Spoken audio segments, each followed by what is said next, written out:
ഹരേ കൃഷ്ണ. സർവം ശ്രീ രാധാകൃഷ്ണാർപ്പണമസ്തു. ഇന്ന് നമുക്ക് വൈശാഖ മാസത്തിലെ കൃഷ്ണപക്ഷ ഏകാദശിയായ അപാര ഏകാദശി അല്ലെങ്കിൽ അപര ഏകാദശിയെക്കുറിച്ച് വിശദീകരിക്കാം. ഈ ഏകാദശി കടന്നു വരുന്നത് മെയ് മാസം 23 വെള്ളിയാഴ്ചയാണ്. അപാര ഏകാദശി എന്ന് പറഞ്ഞാൽ ആ പേര് പോലെ തന്നെ, പേരിൽ തന്നെയുണ്ട്. മിക്ക ഏകാദശികളുടെയും അതിൻ്റെ നാമം തന്നെ അതിൻ്റെ ഫലത്തെ ഏറെക്കുറെ സൂചിപ്പിക്കുന്നു. പരിധിയില്ലാത്ത അപാരമായിട്ടുള്ള അനുഗ്രഹങ്ങളുടെ ഉറവിടമാണ് അപാര ഏകാദശി. ഇപ്പം നമ്മൾ ഏകാദശികളൊക്കെ ആഘോഷിക്കുന്നു അല്ലെങ്കിൽ ആചരിക്കുന്നത് നമ്മുടെ ആ ശരീരത്തിന് കിട്ടുന്ന ഒരു ഉപവാസത്തിൻ്റെ ആരോഗ്യവും ആത്മാവിന് കിട്ടുന്ന ഒരു ഉത്സവവുമാണ്. ആത്മാവിൻ്റെ ഉത്സവം എന്ന് പറഞ്ഞാൽ ആത്മാവിൻ്റെ പൂർണ്ണമായ അതിര് കടന്ന സന്തോഷം. അതിനുവേണ്ടിയാണ് ഏകാദശികൾ ആഘോഷിക്കുന്നത് അല്ലെ ആചരിക്കുന്നത്. അത് ആത്മാവിൻ്റെ ആഘോഷവും മനസ്സിൻ്റെ ശരീരത്തിൻ്റെ ആരോഗ്യവുമാണത്. അപ്പോൾ ഇത് രണ്ടും കൂടി, ആത്മാവും ശരീരവും കൂടി, പ്രകൃതിയും പുരുഷനും കൂടി, ജഡവും ബോധവും കൂടി ഒന്നിക്കുമ്പോഴാണല്ലോ നമ്മൾ ഇവിടെ ജീവിച്ചിരിക്കുന്നു എന്ന അനുഭവം നമുക്കുള്ളത്. അപ്പോൾ നമ്മൾ ജീവിച്ചിരിക്കുമ്പോൾ ഇത് രണ്ടും നമ്മുടെ ജീവിതത്തിൻ്റെ ഘടകമാണ്. ഈ രണ്ട് ഘടകങ്ങളും ഒരുപോലെ പോകുമ്പോഴാണ് ഒരാൾ ശരിയായ സന്തോഷത്തോടുകൂടി തൃപ്തമായ ജീവിതം അനുഭവിക്കുന്നത്. അപ്പോൾ ഈ അപാര ഏകാദശിയുടെ അപാരമായിട്ടുള്ള ഫലങ്ങളെക്കുറിച്ചാണ് ആദ്യം ഞാൻ സംസാരിക്കാൻ ആഗ്രഹിക്കുന്നത്. അതിനുശേഷം വ്രതമാഹാത്മ്യ കഥയും പറയാം. ഈ അപാരമായിട്ടുള്ള ആ ഫലം കേൾക്കുന്നത് തന്നെ 1000 പശുക്കളെ ദാനം ചെയ്ത ഫലമാണ് കേൾക്കുന്നവർക്ക് ലഭിക്കുന്നത്. അപ്പോൾ ഈ വൈശാഖ മാസത്തിലെ കൃഷ്ണപക്ഷ ഏകാദശി 23 കടന്നു വരുന്നു. 22 ദശമിയാണ്. ആ 22 മുതൽ 26 വരെയുള്ള ദിവസങ്ങളിൽ, അതായത് വൈശാഖ മാസം അവസാനിക്കുന്ന ആ 26 വരെയുള്ള ദിവസങ്ങൾ 5 ദിവസങ്ങൾ. ഈ 5 ദിവസങ്ങളിൽ വ്രതം അനുഷ്ഠിക്കാൻ ശ്രമിക്കുക. ഇതുവരെയും വൈശാഖ മാസ വ്രതം അനുഷ്ഠിക്കുവാൻ പറ്റാത്ത ധാരാളം പേരുണ്ടാകും.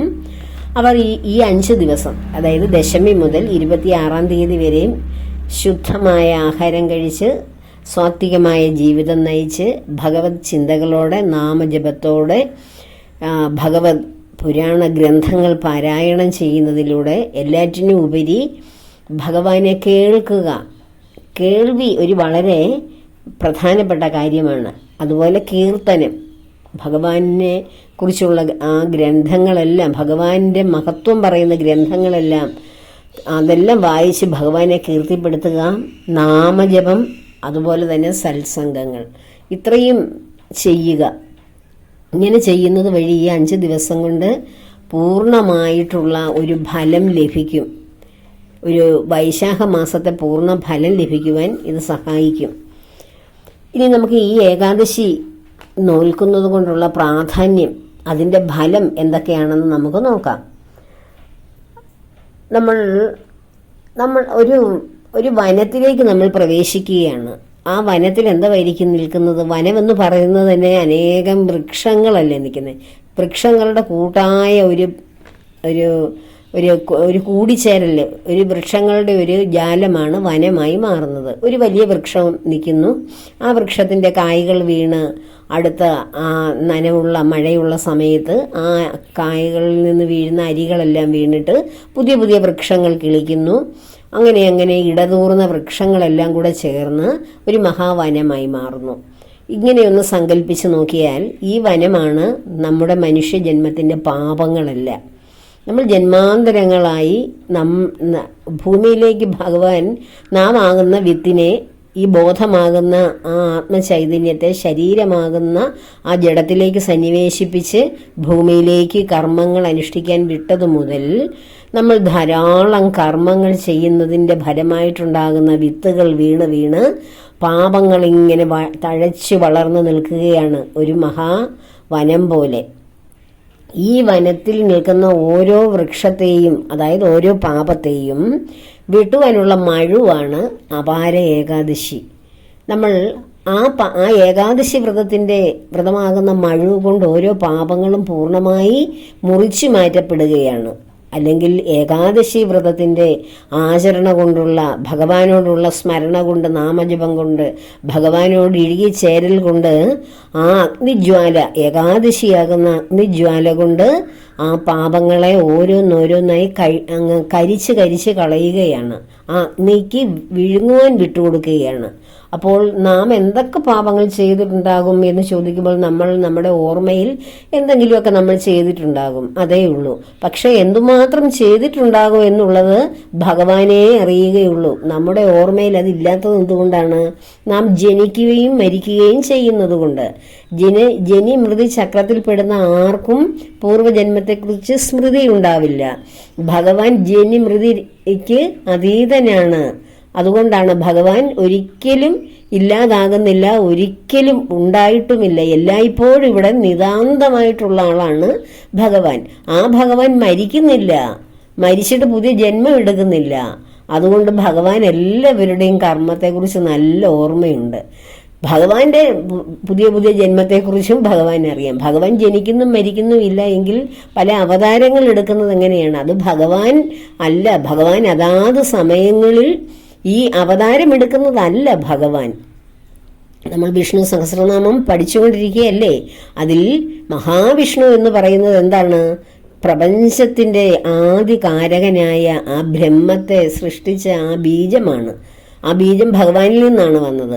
ആദ്യമായിട്ട് ഇവിടെ അനാദിയിൽ ഇവിടെ എന്താണോ ഉണ്ടായിരുന്നത്, എല്ലാ കാലത്തും എന്താണോ ഇവിടെ നിലനിൽക്കുന്നത്, ഇവിടെ എല്ലാം മാറി മറിഞ്ഞു പോകുമ്പോഴും എല്ലാറ്റിനെയും സ്വന്തം ഉദരത്തിൽ ശേഖരിച്ചു വെക്കുന്നത് ആരാണോ ആ ഒരു പരമമായ ശക്തിയാണ്, ബ്രഹ്മമാണ്. ആ ബ്രഹ്മത്തിന്റെ പല അവതാരങ്ങളാണ്. ശ്രീകൃഷ്ണനായും ശ്രീരാമനായും പരശുരാമനായും ബലഭദ്രനായും വാമനമൂർത്തിയായും ഒക്കെ ഇവിടെ നടന്ന് അനേകായിരം ജന്മങ്ങൾ എടുക്കുന്നു. വേദവ്യാസ മഹർഷിയായി എല്ലാവരുമായി എല്ലാ ജീവജാലങ്ങളുമായും ഒക്കെ ഭഗവാൻ ഓരോന്നോരോന്നായി ജനിക്കുന്നു ഇവിടെ. അതെല്ലാം എന്തിനു വേണ്ടിയാണ്? സാധുക്കളെ ത്രാണനം ചെയ്യുവാനും അധർമ്മത്തെ ഇല്ലാതാക്കുവാനും വേണ്ടി അതാത് യുഗങ്ങളിൽ ധർമ്മം നഷ്ടപ്പെട്ട് ഭൂമിയിൽ അധർമ്മം കൊണ്ട് സത്തുക്കൾ ശ്വാസം മുട്ടി ഭൂമിദേവിയുടെ ആ വിലാപം ഭഗവാന്റെ ഹൃദയത്തിൽ മാറ്റൊലിക്കൊള്ളുമ്പോഴാണ് അതാത് യുഗങ്ങളിൽ ധർമ്മം നിലനിർത്തുവാനും അധർമ്മികളെ ഇല്ലാതാക്കുവാനും വേണ്ടി ഭഗവാൻ അവതാരം ചെയ്യുന്നത്. അത് ഭഗവാന്റെ അവതാര ലീലകളാണ്. എന്നാൽ സാക്ഷാൽ പരബ്രഹ്മ ചൈതന്യത്തിന് ജനനവുമില്ല, മരണവുമില്ല. അതുകൊണ്ട് അദ്ദേഹത്തിന് ഒന്നും മറവിയുമില്ല. ജനന മരണ ചക്രങ്ങളിൽപ്പെട്ട നമുക്കാണ് മറവിയുള്ളത്. അതുകൊണ്ടാണ് ഭഗവാൻ തെരഞ്ഞെടുത്ത ഭഗവാൻ സ്നേഹിക്കുന്നവരോട് ആവശ്യപ്പെടുന്നത്, ഏകാദശി വ്രതം അനുഷ്ഠിക്കൂ. നിങ്ങൾ പൂർവ്വ ജന്മാന്തരങ്ങളിൽ ചെയ്ത പാപങ്ങളൊക്കെ തീരട്ടെ. നിങ്ങൾ എന്നിൽ തന്നെ വരൂ. എൻ്റെ സവിധത്തിൽ എത്തുവാൻ പാപമാകുന്ന ആ മഹാവനത്തിൽ നിന്ന് നിങ്ങൾ പുറത്തു കടക്കൂ. അതിനുവേണ്ടിയാണ് ഈ കോടിക്കണക്കിനുള്ള ജനങ്ങളിൽ ചുരുക്കം പേരെ ഏകാദശി എടുക്കുവാൻ പ്രേരിപ്പിക്കുന്നതും അത് കേൾക്കുവാൻ നിങ്ങളെ തയ്യാറെടുപ്പിക്കുന്നതും അത് ഉൾക്കൊള്ളുവാൻ നിങ്ങളെ പ്രാപ്തരാക്കുന്നതും. അപ്പോൾ തിരഞ്ഞെടുക്കപ്പെട്ടവർക്ക് മാത്രമേ അത് സാധ്യമാകൂ. ചുറ്റുപാടുമുള്ള എത്രയോ മനുഷ്യരുണ്ട്. ആരെങ്കിലും എല്ലാവരും, നിങ്ങൾ അറിയുന്നവരെല്ലാം, നിങ്ങളുടെ കുടുംബത്തിലുള്ളവരെല്ലാം, സമൂഹത്തിലുള്ളവരെല്ലാം, കൂട്ടുകാരെല്ലാം ഏകാദശി എടുക്കുന്നുണ്ടോ? ഇല്ലല്ലോ. അപ്പോൾ എടുക്കുന്നത് എന്തുകൊണ്ടാണ്? എടുക്കുന്നവരെ മാത്രം ഭഗവാൻ തിരഞ്ഞെടുത്തിട്ടുണ്ട്. ഭഗവാൻ അറിയാം ഈ കർമ്മങ്ങളുടെ ആ കൂമ്പാരം, തിന്മകളുടെയും അധർമ്മത്തിൻ്റെയും അസത്യത്തിൻ്റെയും എല്ലാം ഒരു വനത്തിലാണ്, ഒരു പടുകുഴിയിലാണ് നാം ജീവിക്കുന്നത്. അതിൽ നിന്ന് രക്ഷപ്പെടുവാൻ ഇതുപോലെയുള്ള മഹാവ്രതങ്ങൾ, തപസ്സുകളാണിത്. കലിയുഗത്തിലെ തപസ്സുകളാണ് നമ്മൾ ഏകാദശി വ്രതം അനുഷ്ഠിക്കുന്നതിലൂടെ നിർവഹിക്കുന്നത്. അപ്പോൾ ഈ പാപകർമ്മങ്ങളെന്ന് പറയുമ്പോൾ എന്തൊക്കെ പാപമാണ്? ഗർഭിണിയായ പശുവിനെ കൊല്ലുക, ഗർഭിണി അല്ലെങ്കിലും പശുക്കളെ കൊല്ലുക, അതായത് നാൽക്കാലികളെ കൊല്ലുന്നവർ. അതുപോലെ തന്നെ ബ്രഹ്മഹത്യ പാപങ്ങൾ, അച്ഛനമ്മമാരെ ഉപദ്രവിക്കുക, ഗുരുക്കന്മാരെ ഉപദ്രവിക്കുകയല്ല, അവരെ ഇല്ലാതാക്കുക. അതുപോലെ ഗർഭിണികൾ ആയിട്ടിരിക്കുമ്പോൾ കുഞ്ഞുങ്ങളെ ഭ്രൂണത്തെ ഇല്ലാതാക്കുന്ന ഭ്രൂണഹത്യ, അതിന് സ്വയം ചെയ്യുന്നു, അല്ലെങ്കിൽ മറ്റുള്ളവർ അതിന് കൂട്ടു നിൽക്കുന്നു, അതെല്ലാം പാപമാണ്.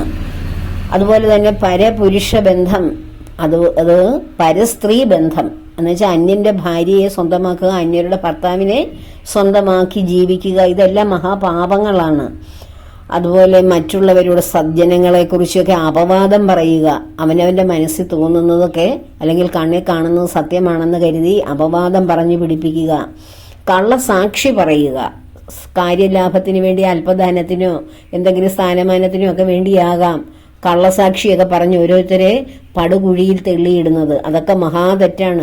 നീതിന്യായ വ്യവസ്ഥയുടെ ഉന്നതത്തിലിരിക്കുന്നവർ അന്യായമായ വിധിയൊക്കെ പറഞ്ഞ് പാവം പിടിച്ച സാധുക്കളെയൊക്കെ തുറങ്കലിലടയ്ക്കുന്ന ധാരാളം കർമ്മങ്ങളൊക്കെ ഉണ്ട്. അതൊക്കെ മഹാപാപത്തിൽ പെടും. ഇതെല്ലാം ഈ അപാര ഏകാദശിയിലൂടെ നശിച്ചു പോവാ പാപങ്ങളെല്ലാം. അതുപോലെ ചതിയെ, വഞ്ചന, ഗുരുക്കന്മാരെ നിന്ദിക്കുക. എങ്ങനെയുള്ള ഗുരുക്കന്മാരെയാണ്? ആത്മോപദേശം അല്ലെങ്കിൽ ആത്മജ്ഞാനമൊക്കെ പറഞ്ഞു കൊടുത്ത ആ ഗുരുക്കന്മാരെ തന്റെ ഗുരുവായിട്ട് സ്വീകരിച്ചിട്ട് അവരെ കുറിച്ച് അപവാദം പറയുന്നത് ഏറ്റവും വലിയ പാപമാണ്. അതൊരു മഹാപാപമാണ്. അതിനൊരു പരിധിയില്ലാത്തൊരു പാപമാണ് അതൊക്കെ, ഗുരുനിന്ദയും ഒക്കെ. അങ്ങനെ ഹീനമായിട്ടുള്ള മഹാഹീനമായിട്ടുള്ള പാപങ്ങൾ എല്ലാം ചെയ്യുന്ന ആ ഒരു അവസ്ഥകൾ, ഇത് ഞാൻ എൻ്റെ മനസ്സിൽ തോന്നിയ കുറച്ച് കാര്യങ്ങളാണ് ഞാൻ ഈ പറഞ്ഞത്. ഇതിനേക്കാൾ എന്തോരം പാപങ്ങൾ ഓരോരുത്തരും ചെയ്തിട്ടുണ്ടാവും. അതുപോലെ പിതൃക്കൾ എന്ന് വെച്ചാൽ നമ്മുടെ പൂർവികരായിട്ടുള്ള നമ്മുടെ മുത്തശ്ശന്മാരെയും മുത്തശ്ശിമാരെയും അച്ഛനമ്മമാരെയും നോക്കാതെ, അവർക്ക് വേണ്ടുന്ന കാര്യങ്ങൾ ചെയ്യാതെ, അവരുടെ ആഗ്രഹമറിഞ്ഞ് പ്രവർത്തിക്കാത്തവർ, അതെല്ലാം പാപമാണ്, പിതൃശാപമാണ്. ഇതെല്ലാം മാറുവാൻ വേണ്ടി ഈ അപാര ഏകാദശി എടുക്കുക മാത്രമാണ് ഏക പോംവഴി. ആ ഒരു പോംവഴിയിലൂടെ നിങ്ങൾ കടന്നു പോവുക. എന്നെ കേൾക്കാൻ അനേകം പേരുണ്ടാകട്ടെ, അവരുടെ എല്ലാം പാപങ്ങൾ തീരട്ടെ എന്ന് ഞാൻ ഭഗവാന്റെ പാദത്തിൽ സമർപ്പിക്കുകയാണ് എൻ്റെ ഈ ചെറിയ വാക്കുകൾ. ഭഗവാൻ എല്ലാവരെയും ഇത് ശ്രദ്ധിപ്പിക്കുവാനും ഇതിലൂടെ ഈ ഏകാദശി എടുക്കുവാൻ എല്ലാവർക്കും അനുഗ്രഹം കൊടുക്കുകയും അവരുടെ എല്ലാം പാപങ്ങൾ അവസാനിച്ച് അവർ ഭഗവാന്റെ സന്നിധിയിൽ വിഷ്ണു പദപ്രാപ്തിയിൽ എത്തുവാനും മനസ്സുകൊണ്ട് ആഗ്രഹിക്കുന്നതിന്റെ പേരിൽ ഇങ്ങനെ നിരന്തരം കാര്യങ്ങളൊക്കെ നിങ്ങൾക്ക് പറഞ്ഞു തരുന്നു.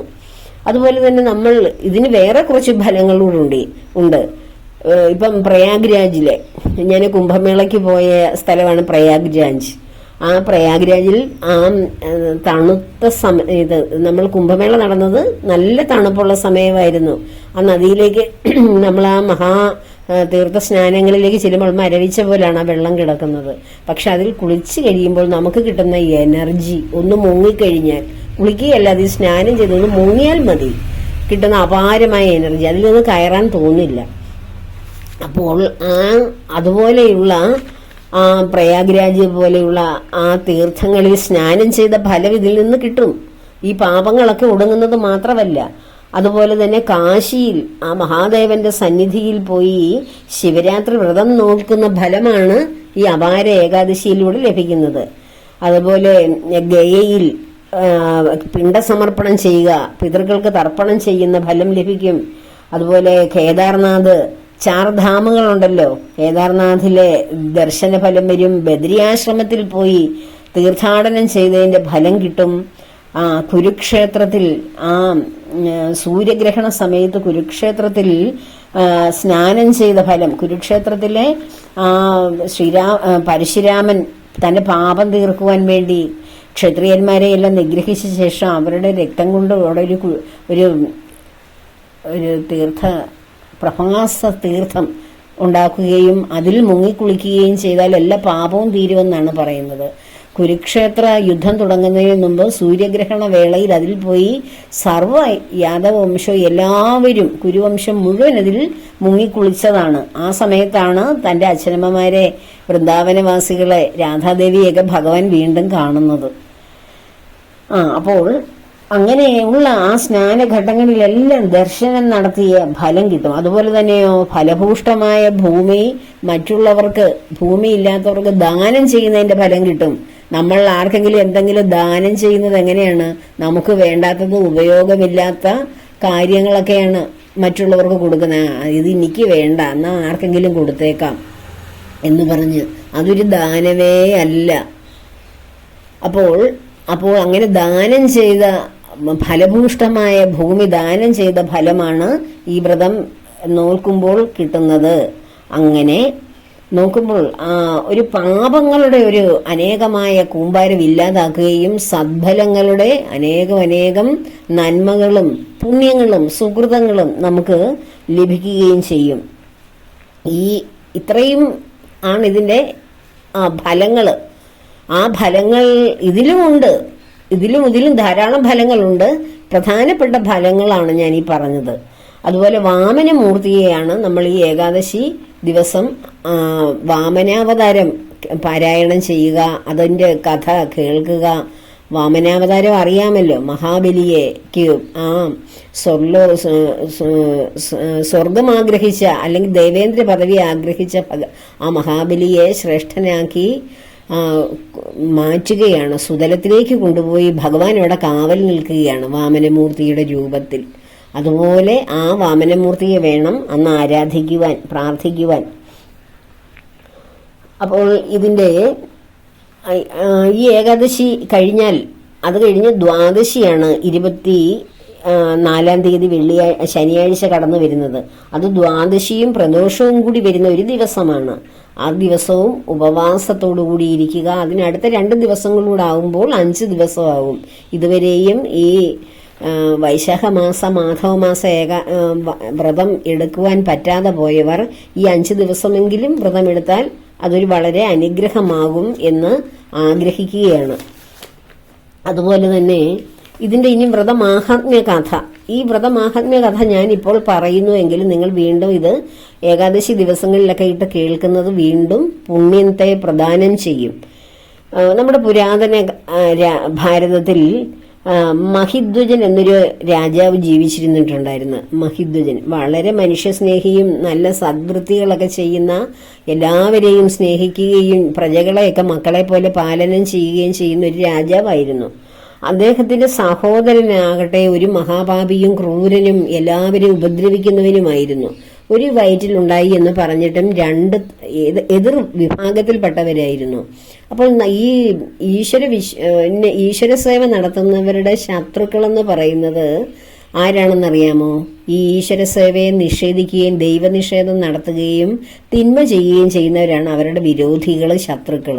അപ്പോൾ ഈ ജ്യേഷ്ഠനായ രാജാവ്, സദ്വൃത്തനായ രാജാവ്, ഈ ഹിതത്തെ മാനിച്ച് ജീവിക്കുന്ന ആളിനെ ഈ ക്രൂരനായും കൊള്ളരുതാത്തവനായ ആ അനുജൻ ഇഷ്ടമല്ലായിരുന്നു.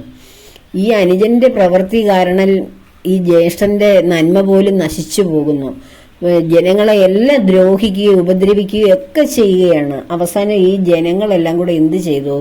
ഈ ദുഷ്ടനെ ഉപദ്രവിക്കുകയും ഈ രാജ്യത്തെ പട്ടാളക്കാരും അതിന് കൂടി ചേർന്നാണ് അത് ചെയ്തതെന്നാണ് പറയുന്നത്. ചെയ്തിട്ട് ഇയാളെ ഒരു വൃക്ഷത്തിൽ ഈ ജനങ്ങളൊക്കെ കൊന്നിട്ടിങ്ങനെ കെട്ടിത്തൂക്കി വെച്ചു, മരത്തിലെ ഒരു വൃക്ഷത്തെ. അയാളുടെ ജഡം പോലും അടക്കിയില്ല. അയാൾ അങ്ങനെ അവിടെ നിന്ന് ജീർണിച്ച് നശിച്ച് അങ്ങനെ അങ്ങ് പോയി. എന്നിട്ട് അത്രയ്ക്കും ക്രൂരനാണ്. അപ്പോൾ ആ ഭാഗത്തേക്ക് ജനവാസം ഇല്ലാത്ത ഭാഗത്ത് കൊണ്ടുചെന്ന് കൊന്നിട്ട് അവിടെ തൂക്കിയിടുക മറ്റോ ആണ് ചെയ്തത്, ഒരു വൃക്ഷത്തെ. എന്നിട്ട് എല്ലാവരും അയാളെ ഉപേക്ഷിച്ചിട്ട് പോയി. അപ്പോൾ ഒരു ദുഷ്ടനായ മനുഷ്യന് കിട്ടാവുന്ന ഏറ്റവും വലിയ ശിക്ഷയല്ലേ ഇത്? ആചാരപ്രകാരമായിട്ട് മരണശേഷം കർമ്മങ്ങൾ അനുഷ്ഠിച്ച് ആത്മാവിനെ ശാന്തിപ്പെടുത്താതെ അലയാൻ വിട്ടിട്ട് ഇങ്ങനെ വെറുതെ ഇങ്ങനെ തൂക്കിയിട്ടേക്കുക എന്നുള്ളത്. അങ്ങനെ നടന്ന ആളിന് പോലും അവിടെ മോചനം കിട്ടുന്നതാണ്. ഇത് ആരാണ് പറയുന്നത്?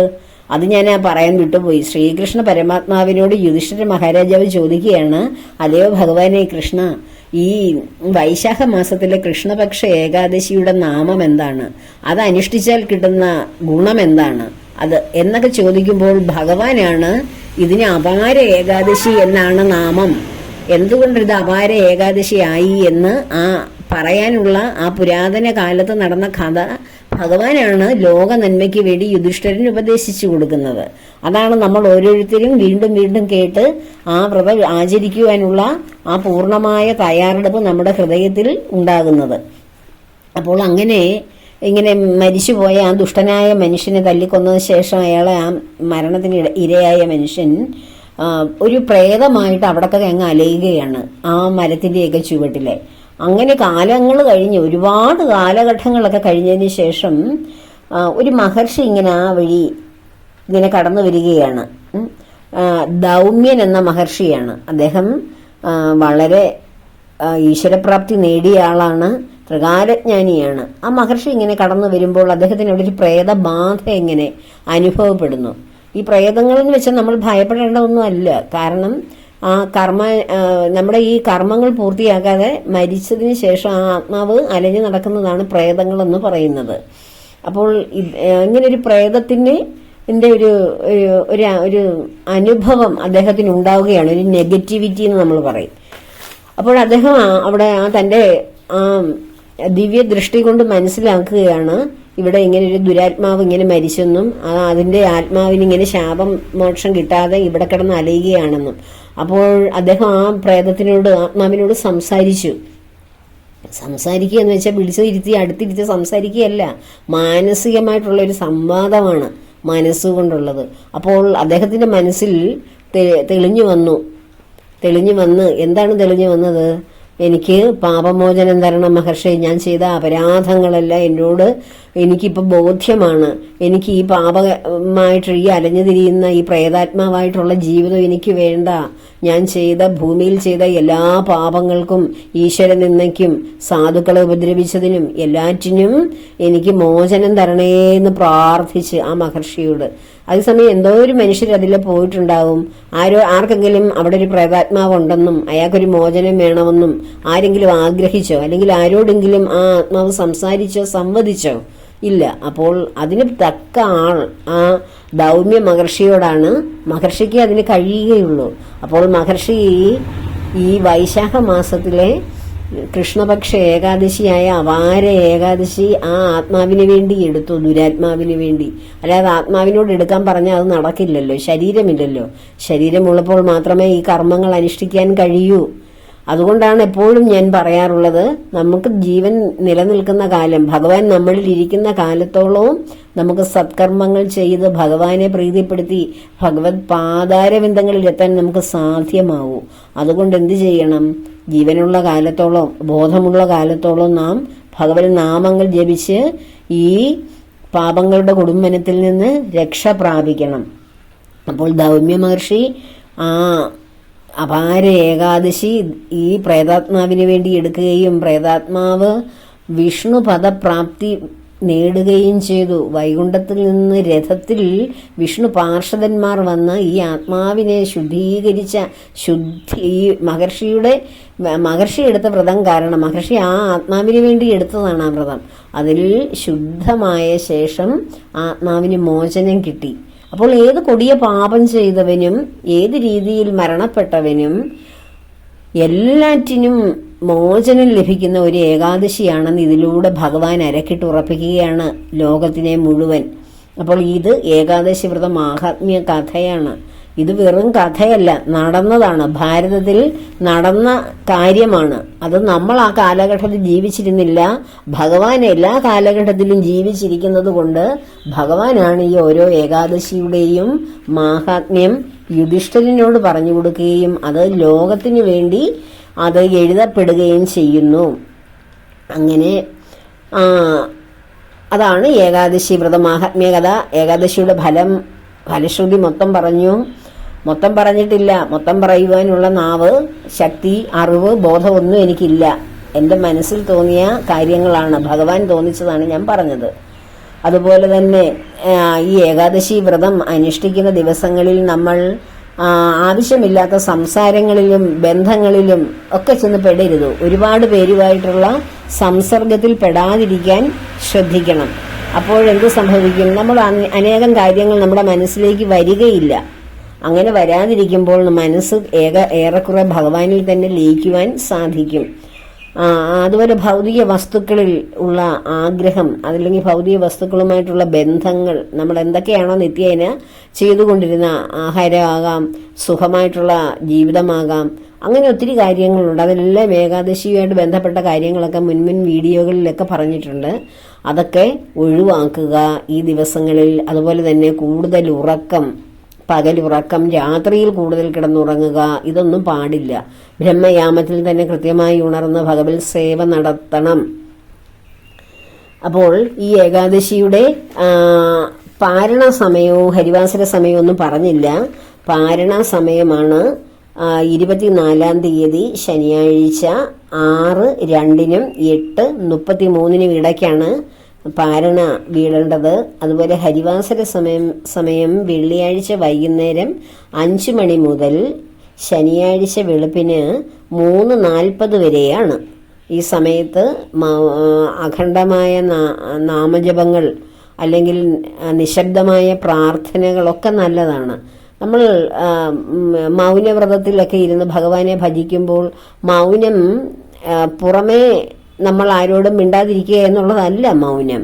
നമ്മൾ അകമേ മനസ്സുകൊണ്ട് ഭഗവാനോട് നിരന്തരം സംസാരിക്കണം. അങ്ങനെ സംസാരിക്കുമ്പോൾ പുറമേ നമുക്കൊന്നും സംസാരിക്കാൻ തോന്നില്ല, നമുക്കൊരു വിഷയവും വരുത്തില്ല പുറത്ത് സംസാരിക്കുവാൻ ആൾക്കാരോട്. അകത്ത് സംസാരമില്ലാത്തത് കൊണ്ടാണ് പുറമേ നമ്മൾ ഒരുപാട് സംസാരിച്ച് നമ്മുടെ മനസ്സ് മലീമസമായി പോകുന്നത്. ഉള്ളിലൊന്നും ഇല്ല, അതുകൊണ്ടാണ് പുറത്തേക്ക് നമ്മൾ എല്ലാം ചെയ്യുന്നത്. അപ്പോൾ ഈ ഏകാദശി വ്രതം നന്നായി ആചരിക്കുക. എല്ലാവരും ആചരിക്കുവാൻ ഈ ഭൂമിയിലുള്ള മുഴുവൻ ജനം അത് എടുക്കണമെന്നാണ് എൻ്റെ ഒരു ആഗ്രഹം. കാരണം എന്താണ്, ഈ ഭൂമിയിൽ മനുഷ്യരായിട്ട് ജനിച്ചവരെല്ലാം കർമ്മഫലം അനുഭവിച്ച് തിന്മയുടെ ഫലം അനുഭവിക്കാനും നന്മയുടെ ഫലം അനുഭവിക്കാനും ഒക്കെ വന്നവരാണ്. അവരെല്ലാവരും പലവിധ പാപങ്ങൾ ഓരോ ജന്മങ്ങളിലും ചെയ്തിട്ടുണ്ട്. ഇല്ലാത്തവർ എത്ര പേരുണ്ടാകും? 2-3 പേരെങ്ങാണേ കാണത്തുള്ളെന്ന് എനിക്ക് തോന്നുന്നു ഈ ഭൂമിയിലെ മുഴുവൻ ജനത്തിനെയും കൂടെ വെച്ച് നോക്കുമ്പോൾ. ആരെങ്കിലും ഋഷീശ്വരന്മാർ ആരെങ്കിലുമൊക്കെ ഭഗവാനുമായി താതാത്മ്യം ചെയ്ത് ഭഗവത് സേവയിൽ മാത്രം ഇരിക്കുന്ന, പേരറിയാത്ത, ആളറിയാത്ത ഏതൊക്കെയോ ഗുഹകളിൽ വസിക്കുന്ന ഒരേ ആത്മാക്കളുണ്ടാവും. അവരെങ്ങാനുമേ കാണൂ പാപരഹിതരായി മാറിയിട്ടുണ്ടെങ്കിൽ. ബാക്കിയുള്ളവരെല്ലാവരും പാപത്തിൻ്റെ ഫലം അനുഭവിക്കുകയാണ്. അപ്പോൾ എല്ലാവരും ഈ വ്രതം എടുക്കുന്നതാണ് ലോക നന്മയ്ക്ക് വേണ്ടി, മാനവരാശിയുടെ നന്മയ്ക്ക് വേണ്ടി ഏറ്റവും ഉചിതം. എല്ലാവരെയും ഭഗവാൻ അതിലേക്ക് ആകർഷിക്കപ്പെടട്ടെ എന്ന പ്രാർത്ഥനയോടുകൂടി എല്ലാ കർമ്മങ്ങളും ദേവിയുടെയും ഭഗവാന്റെയും പത്മപാദങ്ങളിൽ സമർപ്പിക്കുന്നു. ലോകാ സമസ്ത സുഖിനോ ഭവന്തു.